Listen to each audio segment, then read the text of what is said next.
I'm going to start this video with a simple question. Has anyone in your life been affected by cancer? I'm reasonably certain that the answer, for absolutely everyone watching, is yes. Cancer is the cause of 12.5% of all deaths worldwide. In the USA alone, it kills almost 600,000 people a year. It takes children, young people starting careers and family, and it takes the mature and elderly. It can affect our mothers, our fathers, our grandparents, siblings, cousins, friends, our children, our teachers, mentors, and even our heroes. If your loved one was presented with a diagnosis of cancer, particularly an aggressive or advanced cancer, no doubt you immediately wanted to know what could be done. Into this emotional maelstrom comes a mixture of saints and frauds. The saints are those who have selflessly dedicated their lives to curing and treating cancer. The frauds are those who try to profit from desperation, from fear of loss. It's not always so easy to tell the two apart. I want to present the case of Dr. Stanislaw Burzynski in my home state of Texas. Dr. Burzynski owns and operates a private clinic that offers alternative cancer treatments and has been the source of some controversy. While there's a great deal I would like to talk about, from the point of view of my background as a cancer researcher, I want to present 3 red flags about the Burzynski Clinic that you can confirm for yourself. If you, or someone you know, is considering a referral to the Burzynski Clinic, I hope you'll review the content here first and take the time to ask some critical questions of the clinic operators. The decision is yours, and yours alone. I only want to highlight 3 undisputed facts that would give me pause that I suggest you research on your own. Fact 1. The Burzynski Clinic have initiated 62 clinical trials of cancer compounds and only completed 1. Clinical trials are required for new drug approval in the U.S. They must pass through 4 phases. First, testing for safe dose, then effectiveness against a particular cancer, followed by a comparison of effectiveness versus existing therapies, and lastly into long-term monitoring of harmful effects. Every clinical trial has to register before starting, a practice intended to prevent drug companies from sweeping unsuccessful results under the rug. Not every clinical trial manages to recruit enough patients. Some are terminated early, and some are closed when it's obvious the drug is unsafe or ineffective. For every 3 completed trials, there's probably 1 that was closed prematurely.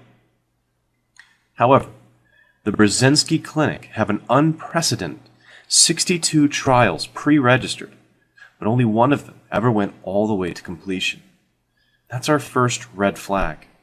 Why is a clinic supposedly developing new therapies for cancer not finishing their studies, determining whether the treatment is effective or not? Instead, they always just give up and cancel the study, the final stage. One possible explanation is that clinical trials are the only way that unproven drugs can be given to patients without major medical liability issues. It's possible that someone could abuse the clinical trial system to use ineffective or toxic therapies long term. That is, they could exploit a loophole in the laws designed to protect patients, running endless trials to end run around safety and efficacy requirements for new drugs. I'm not going to say that Dr. Burzynski is doing that, but you can confirm for yourself at clinicaltrials.gov that the Burzynski Clinic has initiated 62 clinical trials, but only completed 1. Fact 2. The Burzynski Clinic charges patients to receive trial medications. In addition to the very low rate of completion of all these clinical trials, Dr. Burzynski has taken the almost unheard of step of charging patients for their participation in a clinical trial to test a drug that the clinic has a patent on. These trials, especially phase 1 and 2 trials, often use guesses to determine a safe starting dose or what the eventual side effects will be. Patients bear some risk of harm, which usually entitles them to at least free study medication. This is almost universal in clinical trials. There are a few exceptions where the number of patients enrolled is very large, or the drug is very expensive to produce. So why is the Burzynski clinic charging patients tens or hundreds of thousands of dollars to participate in these open-ended trials? They seem to be potentially profiting from what should be costly R&D for any other research clinic. It's a red flag for me. The fact that insurance companies won't pay for the untested drugs means that the financial burden falls entirely on loved ones and charities or members of the community.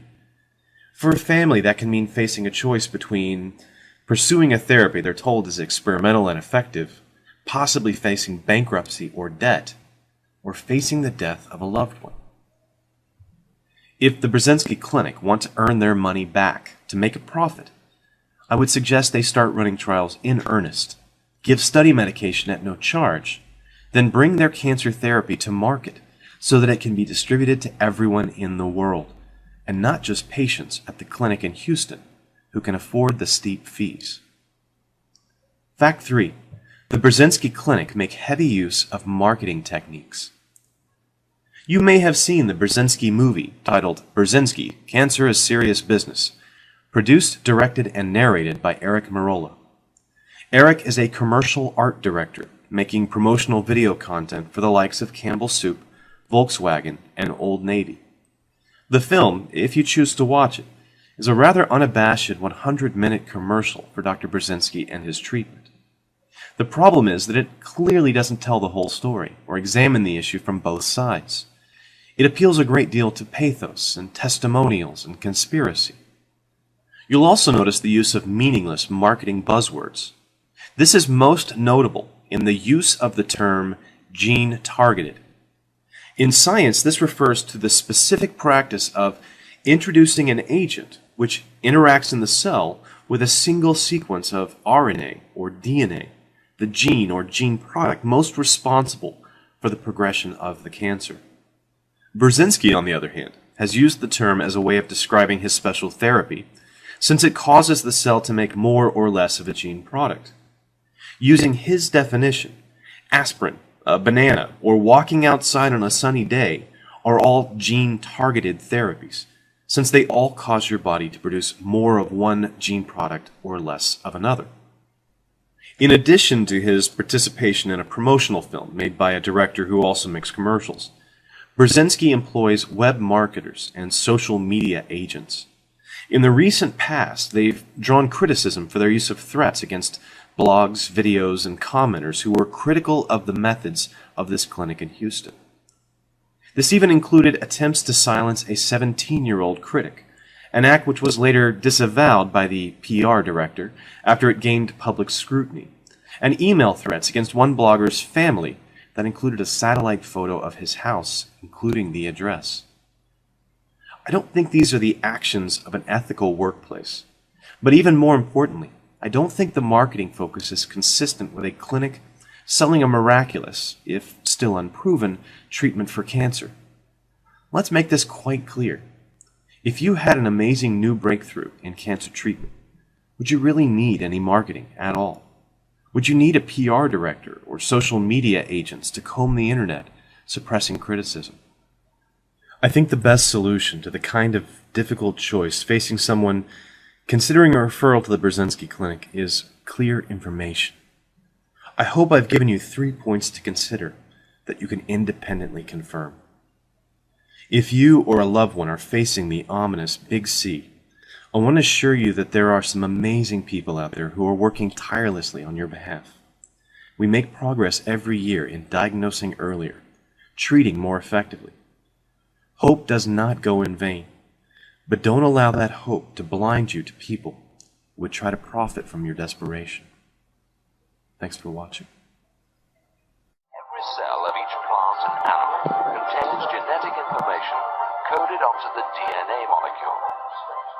The model